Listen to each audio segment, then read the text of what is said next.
Neymar Junior Santos.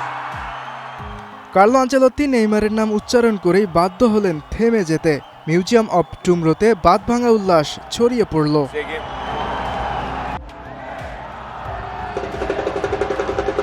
বিশ্বকাপ স্কোয়াডে নেইমারের নাম শুনে মার্সেলোর এমনই কাণ্ড। বিশ্বজুড়ে কোটি ফুটবল ফ্যানরা হয়তো সাবেক রিয়াল তারকার মতোই করেছিল। নিজের অজান্তেই হয়তো অনেকের চোখে পানি চলে এসেছিল। একটা অপেক্ষা, একটা দীর্ঘ রাতের গল্প, প্রায় ৭০০ সাংবাদিক উপস্থিত, বিশ্বজুড়ে কোটি মানুষের চাতক পাখির মতো অপেক্ষা। সবার মনে একটাই প্রশ্ন, নেইমার জুনিয়র ব্রাজিল দলে থাকবেন কিনা? উত্তরটা জানেন কেবল কার্লো আনচেলত্তি। রিও ডি জেনিরোর মিউজিয়াম অব টুমরোর দিকে তাকিয়েছিল গোটা বিশ্ব।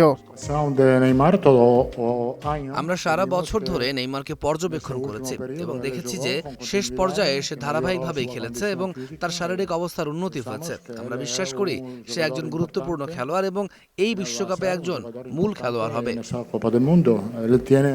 সবশেষ ২০২৩ সালের অক্টোবরে উরুগুয়ের বিপক্ষে মাঠে নেমেছিলেন নেইমার। এরপর প্রায় ২.৫ বছরের বেশি সময় ধরে ব্রাজিলের সর্বকালের সর্বোচ্চ গোলদাতা গায়ে জড়াতে পারেননি সেলেসাওদের জার্সি। তাই শঙ্কা জেগেছিল নেইমারকে ব্রাজিল দলে আনচেলত্তি রাখবেন কিনা।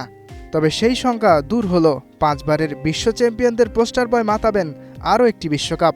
নেইমার যেন ফিরে পেল তার হারিয়ে ফেলা রাজ্য। ইয়াসির আরাফাত সবুজ, স্টার প্লে।